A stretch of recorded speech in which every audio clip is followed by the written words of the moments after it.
Madame, Monsieur, bienvenue Flash Info sur Kivu Morning Post à la une ce matin. Les activités sont fortement perturbées à Kinshasa. Plusieurs boutiques, magasins et supermarchés restent fermés, notamment à Kitambo Magasin. Cette situation fait suite à l'appel à une journée ville morte lancée par l'opposition. Un important dispositif sécuritaire composé des policiers et des militaires des forces armées de la RDC est déployé sur le terrain pour prévenir tout incident. Blaise Bassabossé nous en fait le point.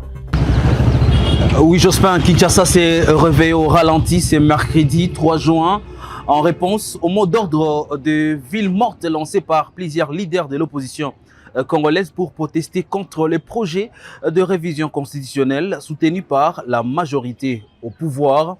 Et puis, ce qu'on a observé dès les premières heures de la matinée, plusieurs signes de paralysie étaient visibles dans différents quartiers de la capitale.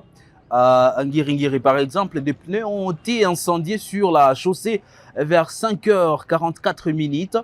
Et quelques minutes plus tard, une situation similaire a été signalée dans les quartiers Itangamushi. À la gare centrale, le trafic était fortement perturbé dès 5h du matin avec une circulation quasi inexistante dans plusieurs communes, notamment Ngaliema, Matete, de Bonhomme, Maison Mbougui et Pont Makelele. Les activités économiques tournent au ralenti ou étaient totalement à l'arrêt.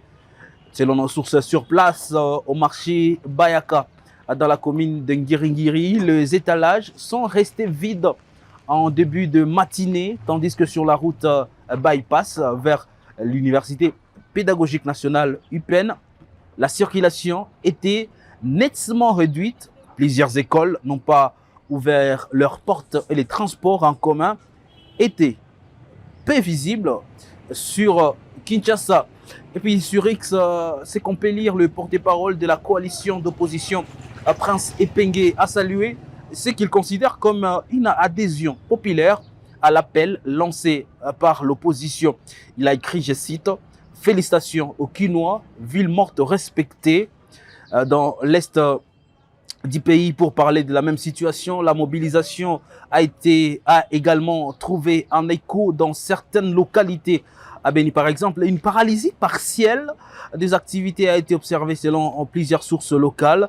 Des incidents ont également été signalés, notamment l'incendie d'un drapeau de l'UDPS. D'ailleurs, comme vous êtes en train de suivre en image, à Oicha, dans les territoires de Beni, la section locale de l'ECD, le parti cher à Martin Fayoulou Madidi, avait appelé la population à observer cette journée de protestation.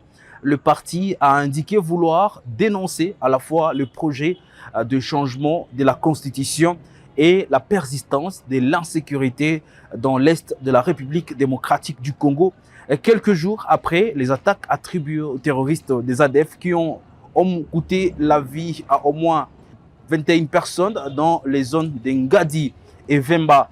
À l'origine de cette mobilisation figure l'adoption par l'Assemblée nationale de la loi sur le référendum constitutionnel. L'opposition estime que cette réforme pourrait ouvrir la voie à une modification de la Constitution permettant au président Félix Tshisekedi de prolonger son maintien au pouvoir au-delà de son deuxième mandat. Le camp présidentiel rejette ces accusations et défend une réforme présentée comme relevant du fonctionnement normal des institutions. Nous allons faire le suivi de la situation dans la ville-province de Kinshasa. Voilà tout ce qu'on peut dire de la situation pour la matinée. La coordonnatrice principale sectorielle a réuni mardi 2 juin 2026 au gouvernorat provisoire du Nord Kivu à Beni les responsables des services étatiques et non étatiques impliqués dans la lutte contre la maladie à virus Ebola. Madame Priska Luanda Kamala les a invités à faire appliquer strictement les mesures barrières prévues dans l'arrêté du gouverneur militaire Kakule Somo afin de prévenir la propagation de la maladie.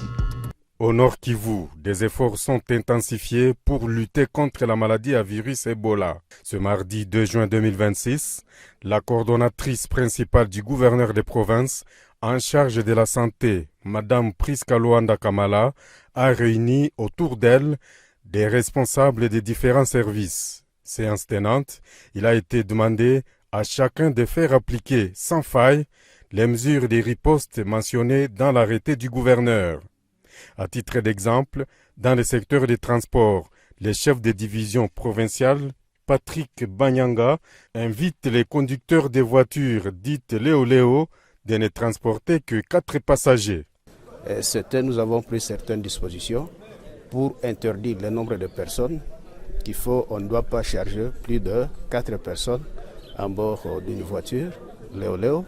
Et aussi, nous avons pris des dispositions par rapport à la situation sur la route et aussi les moyens nécessaires pour lutter contre ça. Nous avons aussi qu'à chaque bureau qu'il y ait un kit de lave-mains pour faciliter aux gens l'entrée et sortie de chaque bureau. Et au niveau de parking, nous en avons fait. Les chefs des divisions provinciales de l'économie, Adrien Katembo, précise quant à lui que les tarifs des voyages ont été réajustés après la réduction du nombre de passagers. Nous recommandons à la population ceci, de bien respecter et de comment voyager. Parce que vous savez que lorsque on vous fait payer le montant que nous avons publié là, le tarif est publié, et qu'on augmente par exemple une 5e personne, mais c'est vous qui perdez. Donc vous allez vous payer un montant de plus. Donc veuillez résister si on veut augmenter une 5e personne ou 6e personne. La recommandation au niveau des transporteurs, c'est aussi vraiment le respect strict. Là, en tout cas, nous ne tolérons pas celui qui va passer outre les mesures prises par l'autorité provinciale. Signalons que chaque véhicule de transport en commun doit disposer d'un gel hydroalcoolique selon les instructions. La République démocratique du Congo affronte le Danemark en match amical ce mercredi 3 juin 2026 à 20h, heure de Goma à Liège en Belgique, dans le cadre de préparatifs de la Coupe du Monde. La veille, le sélectionneur Sébastien Desabre et le capitaine Chancel Mbemba Mangoulou ont parlé à la presse. Sébastien Desabre a dit que les joueurs travaillent bien et restent concentrés. Il annonce 3 semaines de préparation et des tests athlétiques satisfaisants. Il précise que le stage suit les protocoles sanitaires de la FIFA. Donc un premier match demain contre Danemark qui va venir marquer la fin de notre première semaine, de notre premier bloc de préparation en vue de la Coupe du Monde. Quoi dire d'autre? Dire que pour l'instant tout fonctionne correctement, les joueurs travaillent bien, sont très concentrés sur leur tâche et on sait qu'on est dans la première semaine, qu'il reste encore 15 jours de préparation avant notre match contre le Portugal et on montera tranquillement en puissance. On a l'ensemble du groupe qui est disponible pour demain, les 26 joueurs.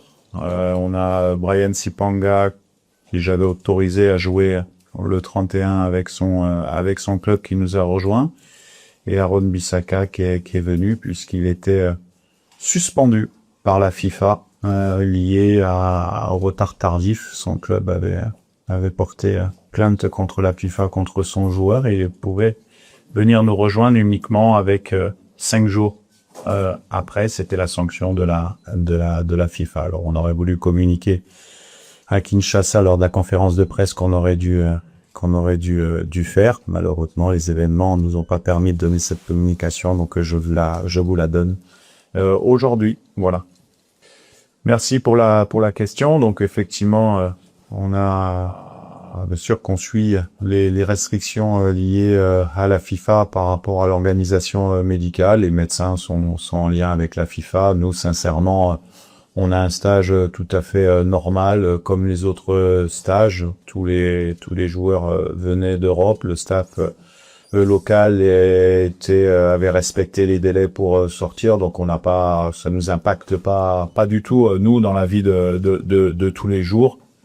Et comme tout le temps, on va dire, même depuis le Covid, on a des règles sanitaires en interne qui sont respectées avant les repas, après les repas, les prises de température. On a gardé tout ça depuis le Covid, donc ça ne change pas grand-chose. Votre deuxième question est liée à la tenue du match amical contre le Chili. Ce sont des informations qui viennent de sortir, qui seraient à vérifier. Je savais qu'il y avait bon, j'ai pas de confirmation officielle à vous. On vient d'avoir en tout cas de la part du maire de. D'accord. À vous donner, mais voilà. Après, il y a d'autres stades. Il y a des possibilités de jouer à huis clos. Il y a plusieurs possibilités. Donc, je peux pas réagir par rapport à ça. La seule chose que j'ai à vous dire, c'est que nous, on a l'habitude de s'adapter et que quoi qu'il arrive, on va s'adapter sans problème à toutes ces situations. Donc on fera le point, mais je pense que c'est juste un problème de lieu, mais pas d'annulation du match, puisque les deux équipes voilà, s'entendent très bien et ont envie de jouer. Donc on verra, mais on respectera bien sûr les décisions liées au sanitaire, même si pour nous ça nous impacte pas pour l'instant. Merci pour votre question. Donc non, au niveau athlétique, bien sûr qu'on a 3 semaines pour préparer. Donc on sortait de la première semaine, on a fait les tests athlétiques qui étaient très bons. On a beaucoup d'intensité sur les séances. On a quelques joueurs qui complètent par un programme individuel, mais je pense que ça va venir petit à petit. C'est vrai que le match de demain va nous servir aussi. On a fait une opposition également dimanche sur ce stade. Donc on a un plan, on suit notre plan tranquillement. Après sur les joueurs, on a un bon retour. On sent que les joueurs ont envie de travailler beaucoup pour être prêts. Donc et puis on est en fin de saison, comme vous l'avez dit, en fin de saison. Il y en a qui ont de la fraîcheur, et puis peut-être qu'il y en a d'autres aussi qui ont joué beaucoup de matchs et qui peuvent aussi manquer de fraîcheur sur une compétition comme ça. Donc c'est pas forcément quelquefois pour certains joueurs quelque chose de mauvais. Bonjour à tous. Et ça l'a passé, mais tout ça est professionnel. Tout ça est professionnel parce que si chaque joueur a signé un contrat dans le club, sur la opportunité au bêti. Sur les opportunités, il faut continuer à travailler. Mais chaque joueur, on est conscient, tout ça, là, entraînement individuel et peuple congolais, va croire en la biso, soutien, tout ça là. Et ça, des fois, on a mis ça. Mboka, tout tombola. Tout ça focus, tout ça déterminé, et tous les groupes. Ils sont nyoso. Tout ça, une vision moteur. Il y a un côté une histoire. Tout ça travail. Mais, avec beaucoup d'humilité. Zambada, il y a tout. Madame, Monsieur, c'est tout pour le Flash Info de ce mercredi 3 juin 2026 sur Kivu Morning Post. Merci à vous de l'avoir suivi bien à la fin. On se fixe à un nouveau rendez-vous d'actualité. À très bientôt.